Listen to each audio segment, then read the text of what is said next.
শ্রীরামপুর পৌরসভার পৌরপ্রধান পদে আবারও মনোনীত হলেন গিরিধরী সাহা। 2024-এর লোকসভা নির্বাচনে শ্রীরামপুর কেন্দ্রের সাংসদ কল্যাণ বন্দ্যোপাধ্যায় নির্বাচনী এজেন্ট হওয়ার জন্য নির্বাচন কমিশনের নিয়ম অনুযায়ী কোন ব্যক্তি কোন পদে থাকলে নির্বাচন এজেন্ট হতে পারবেন না, তার জন্য দলের নির্দেশে পৌরপ্রধান গিরিধরী সাহা পৌরসভার পদ থেকে ইস্তফা দেন এবং লোকসভা কেন্দ্রের প্রার্থীরা নির্বাচনী এজেন্ট হওয়ার দায়িত্বভার তাদের কাঁধে তুলে নেন। আজ আবার বিনা প্রতিদ্বন্দ্বিতায় পৌরসভার 29টি কাউন্সিলরের সমমতে পুনর্বহাল হন। পুনরায় এই পথে ফিরে পেয়ে তিনি শ্রীরামপুরবাসী থেকে অপমার জনগণকে ধন্যবাদ জানান এবং মমতা বন্দ্যোপাধ্যায়ের নির্দেশে যে উচ্ছেদ অভিযান এবং পৌর এলাকার যেসব সমস্যা রয়েছে সেই সব সমস্যার দিকে নজর দেবেন তিনি।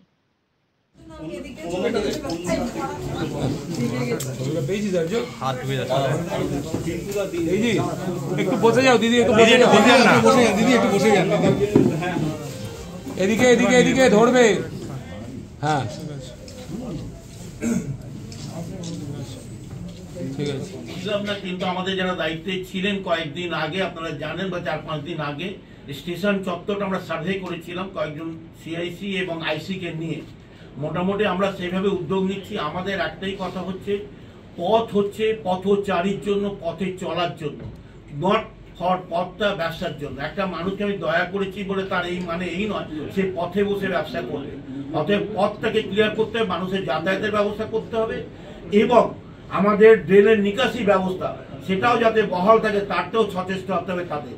আজকে সেই নিকাশি যদি ব্যবস্থা আমরা পরিষ্কার না করতে পারি আমাদের শহর ভেসে যাবে। অতএব সেই চেষ্টাটাও সেই মাথায় তাদের রাখতে হবে। আগামী দিনেই আমরা চেষ্টা করব। আগামী যে টোটো নিয়েও আমাদের সমস্যা আছে সেটাও নিয়ে আমরা সুষ্ঠু সমাধান করব। এর আগে আমরা করেছিলাম, আবার আমরা আইসি হিসাবে প্রশাসনের সঙ্গে কথা বলেছি টোটোকে কি করে নিয়ন্ত্রণ করা যায়। টোটো উচ্ছেদ করা আমাদের উদ্দেশ্য নয়, আমাদের উদ্দেশ্য নিয়ন্ত্রণ, যাতে সাধারণ মানুষের কোনো অসুবিধা না হয় সেটা আগে ফার্স্ট আমাদের দেখতে হবে। ফার্স্ট প্রায়োরিটি আমাদের সাধারণ মানুষের স্বাচ্ছন্দ্য, তাদের নিরাপত্তা, এগুলো আমাদের দেখতে হবে। এটাকে মাথায় রেখে আমরা আগামী দিনে এগোবো। পৌরসভা রেজিস্ট্রেশন কথা বলেছি এবং যে লাইসেন্স দিয়েছিল সেটা রিনিউ করার একটা প্রক্রিয়া আমরা শুরু করবো। ইমিডিয়েট সেই ব্যবস্থা আমরা চালু করছি।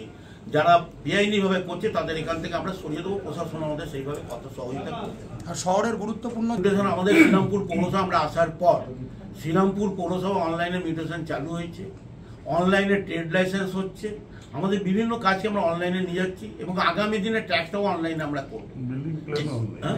বিল্ডিং স্যাংশন হচ্ছে। এবার রয়ে গেল বেআইনি ব্যাপার। বেআইনি হলেই আমাদের নলেজে যখন আসে আমরা নিশ্চয়ই ওভারসিয়ার পার্টি বা আমাদের করি। আমাদের কর্মী সংখ্যা খুব কম আছে, তবুও আমরা চেষ্টা করছি এবং দুর্ভাগ্যের কথা এই চেয়ারে বসেই আমাদের বলতে হচ্ছে কি আমরা একটা কেসে ভাঙতে গিয়েছিলাম, তারা আমাদের বিরুদ্ধে হাইকোর্টে গিয়েছিল সিঙ্গেল বেঞ্চে। সেই সিঙ্গেল বেঞ্চে আমাদের রায়টাকে বহাল রেখেছে, তার এগেছে তারা ডিভিশন বেঞ্চে গেছে, ডিভিশন বেঞ্চও বহাল রেখেছে। পরবর্তীকালে আমরা আবার যখন ভাঙতে যাচ্ছি তিনি লোয়ার কোর্টের একটা ইনজাংশন দিয়ে এখনো তিনি বহাল তবিতে আছেন।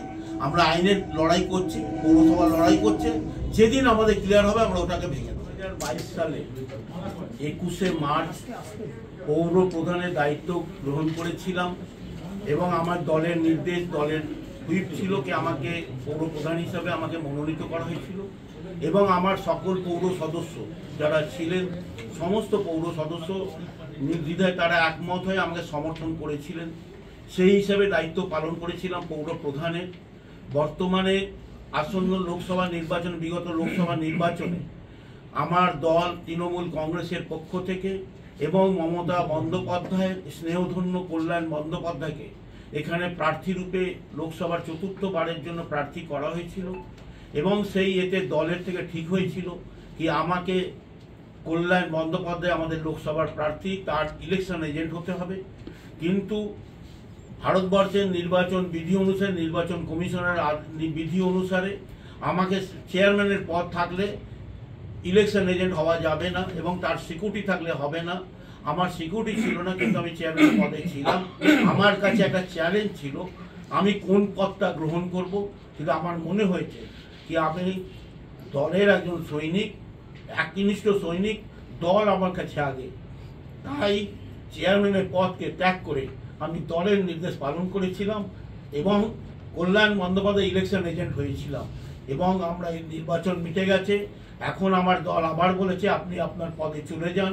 আজকে সেইভাবে দলের নির্দেশে, দলের অনুরোধ, এই প্রস্তাবে এবং আমার সকল পৌরসভাদের সমর্থনে আজকে ভাইস চেয়ারম্যান এখানে মিটিং কন্ডাক্ট করেছেন।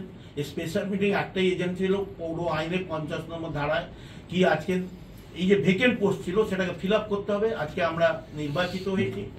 আমার এখানে উপস্থিত হতে এসডিও সাহেব উপস্থিত হয়েছেন, আমার এক্সিকিউটিভ অফিসার এবং আমার এফও সাহেব উপস্থিত আছেন, আমার অফিসের যারা কলিগ তারা উপস্থিত আছেন এবং পৌরসভা সকলে সর্বসম্মতিক্রমে আমাকে পৌর প্রধানের বিনা নির্বাচনে আমাকে প্রতিদ্বন্দ্বিতা করেছেন, কোনো কন্টেস্ট ছাড়া।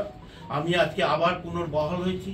আমি আপনাদের প্রত্যেক মিডিয়াকে আমাদের ধন্যবাদ জানাই যে আপনারা আজকে এসেছেন আমার পৌরসভায়। আপনাদের আন্তরিক অভিনন্দন জানাচ্ছি এবং আপনাদের মাধ্যমে শ্রীরামপুরবাসীকে আমরা এটাই বার্তা দিতে চাই, আমরা যারা পৌর সদস্য হয়ে এখানে এসেছি আমরা একটা পরিবার, সকলে মিলে শ্রীরামপুরবাসীর ভালোর জন্য আমরা কাজ করব, সুন্দর পৌরসভা আমরা উপহার দেব, এই অঙ্গীকার আজকে আমরা করছি। আগামী দিনে কাজ করতে গিয়ে আপনাদের সহযোগিতা আমরা কামনা করব। আমাদের যারা মিডিয়া আছেন নিশ্চয়ই আমরা পথ দেখাবেন, আমাদের কোথাও ভুল ত্রুটি আমাদের শুধরে দেবেন, আমরা সেইভাবে শ্রীরামপুরের সার্বিক মঙ্গল কামনা করি। এই উদ্দেশ্য নিয়ে আমরা এগিয়ে যাব। এই বলে সকলকে আপনাদের ধন্যবাদ জানাচ্ছি। চিকিৎসা পরিষেবা নির্ভরযোগ্য প্রতিষ্ঠান Sarada Seva Sadan hospital private limited, Amala cinema হলের বিপরীতে ডাক্তার কে.ডি. ঘোষের নার্সিংহোম। এখানে যত্নের সহিত সাধ্যের মধ্যে স্বাস্থ্য পরিষেবা দেওয়া হয়। এখানকার অত্যাধুনিক ফেসিলিটিগুলির মধ্যে হল ICCU, AC sharing cabin, AC cabin, NICU, maternity, paediatric, ventilator facility, modular OT, orthopedic surgery, any type of surgery, obstetrics and gynecology, 24 hours ambulance facility, general medicine, pathology, physiotherapy, PFT, ECG, EEG, Holter monitoring এছাড়াও থাকছে daily OPD service, 24 hours emergency service. আমাদের ঠিকানা Barasat road, নোনা Chandanpukur, Barrackpore, Amala cinema হলের বিপরীতে, কলকাতা 122। যোগাযোগ 03325920006। Mobile number 9433389740 এবং 9433389739। Sarada Seva Sadan hospital private limited. Bureau report, সংবাদ বঙ্গবাণী।